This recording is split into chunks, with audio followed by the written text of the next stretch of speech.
So in this video, we're going to talk a little bit about the brake system overall, but we're going to focus on brake master cylinders. Hey everybody, this is Will. I'm at the hangar right now. Sorry for the noise of the cars. This is the coil that I posted about earlier. I got it cleaned up. As you can see, it is a brass nut, but I do believe it's a steel line with this fitting, brazed on the end. And this is the end, and there's a little rubber here, right here. A little rubber O-ring that goes in right there, and then the brass nut goes over it. So that's a cool thing. But I had a question about brake actuators or master cylinders. Unfortunately, I have a whole lot of them because when my uncle bought the airplane, apparently he bought a bunch of extra parts. So I've counted out these three because these three require an internal thread, and this one doesn't even have a fitting on it. Obviously with this coil, you have to have an exterior thread that this goes in. So I have these two Scotts. This is a Scott 22609-1. Two of those, and then two of these, which the data plate is so rusted I can't even make out what it is. There's a part number, I guess. I think these two were original with the airplane. These work with when you press down on the pedal, these serrations go down, and then this little spring goes in and locks to hold your brake pressure and then releases. And these kind of have a similar method. When you push down on the shaft, then to set the parking brake, you lift up on this little lever and then it holds it. So here's my question. Which ones do I go back with? Which ones are easier to rebuild? Which ones have better reliability? Is it these or these? I think this is a direct replacement, but I don't know. I'm going to ask for y'all's expertise. All right, looking forward to the comments. Thank you very much. All right, so this is Will coming back at you with more on the master cylinder stuff. The Scott 22609s. They weren't too terribly hard to take apart. There are these set screws that are in these holes. These holes hold it onto this shaft, which the cup goes on to. Cup slides down on that shaft. And then this is the inner shaft with a spring and this collar goes through the top plate. So that's how you get that one apart. It wasn't very hard at all. However, there is a seal here, a seal here, and also a seal here, which it's kind of a shaped seal, as you can see. The problem is it's on a nut here that is swedged. You see how that's squeezed down onto that square shaft. So I have to get a new one of these when I take it off just to change that one. So there's 3 O-rings there you got to change. Conversely, on the, I think Jody said these were Goodyears, super simple to take apart. Here's the shaft, goes through this top plate, and on top of it, it has a jam nut and your rod end there, if you will. And then there's just a spring that goes down into the cup. There's a hole down there that the spring goes into. So the cool part about this one's super simple to take apart as well. However, this is the only O-ring in it, that O-ring. It's kind of cool, there's this pin right here, and when the shaft is in the top piece, sorry, kind of hard to do with one hand.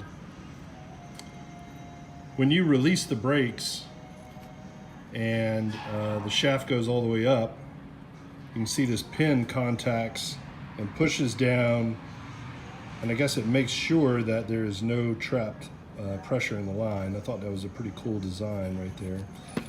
But literally, the only O-ring to change is just that one right there. So with that being the case, I may clean the paint off of these housings I've polished up the shafts just a little bit, get some corrosion off of them. It's funny, there is no O-ring in here. That's just a bushing. So that's the only O-ring I got to replace. So I might do this set. That's the original set. I think this set looks a little nicer, but golly, it's more complicated because you got to do all that. And you know, this isn't hard. One O-ring in here and one O-ring in the top plate, but I just don't want to mess with this, right? I have to get another nut, have to swedge it. So I think I'll just keep these as an emergency spare, but I'm going to rebuild these and put them in the airplane.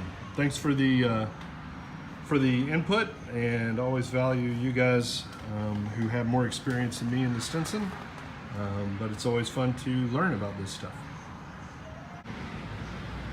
And here's one thing to look out for when you're doing these, I think they're Goodyear brakes. Is on this shaft behind the pin, it looks like a rivet. You can see that it goes all the way through to this side. So that holds this whole assembly onto the rod. And this one looks good. There's the rivet head on this side.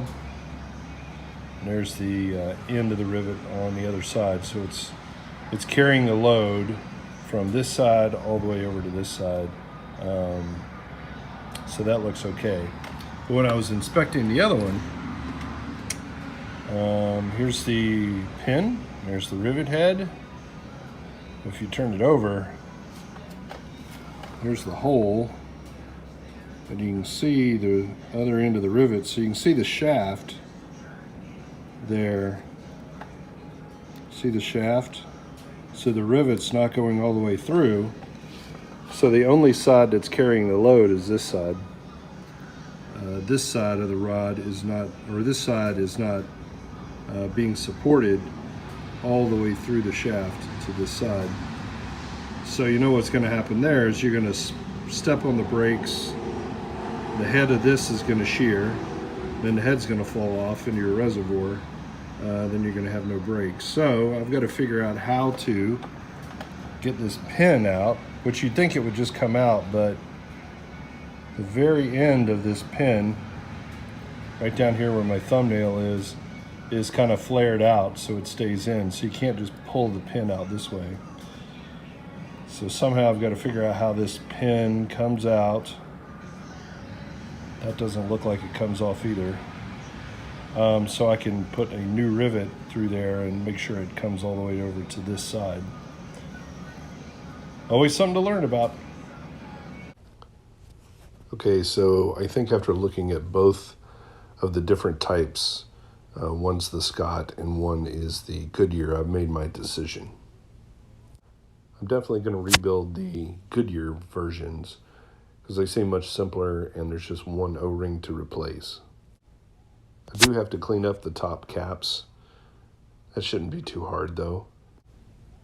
Then I'll try to clean up the outside of the reservoir itself. Too bad that the data plates are in such bad shape. The inside's also going to need a little bit of TLC. There's a little bit of corrosion in there, but I think with some Scotch-Brite we can clean it up. I did see that in the parts manual, both of these are listed. The black one on the left is the Goodyear. That's what came in my airplane, but the Scott is also approved. I also finished cleaning up the coils and pumping a lot of solvent through them to make sure that there's no dried up hydraulic fluid in them. Blew them out. I think they're good to go now. Cleaning one of the brake lines though, I did find a corroded hole. So no big deal, just got out my tools and we made a new one. Just have to clean and paint and install. And just like that, they're cleaned up, reprimed, installed.